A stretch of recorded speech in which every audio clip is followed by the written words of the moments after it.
পৃথিবীতে যা দেখো খালি চোখে সবকিছু আল্লাহর তাসবিহ পড়ে, সব আল্লাহর জিকির করে, সব আল্লাহর সেজদা দেয়। ওয়ান-নাজমু ওয়াশ-শাজারু ইয়াসজুদান, আকাশের তারা, দুনিয়ার বৃক্ষরাজি সেজদা দেয় একটা সত্তাকে। তিনি কে?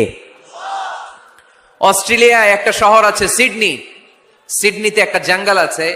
ওই জঙ্গলে একটা গাছ মানুষের মতো করে টু দ্য ডাইরেকশন অফ কিবলা, কেবলামুখী হয়ে এখনো রুকু দিয়ে আছে।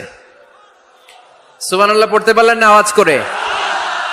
অনেক ক্যালেন্ডারে ছবিটা দেখা যায়, পেপার কাটিং আমি দেখেছি। একেবারে মানুষের মতো গাছটা, এটা এমন ভাবে বড় হয়েছে, এটা বড় হয়ে এমন ভাবে বেন্ড করেছে, মাথাটা বাঁকা হয়ে টু দ্য ডাইরেকশন অফ কিবলা, কেবলামুখী হয়ে রুকু করে আছে। অনেক গাছ আছে সেজদা করে আছে। গোটা বিশ্বের যা কিছু দেখা যায় সবকিছু সেজদায় লুটিয়ে পড়ে কার জন্যে?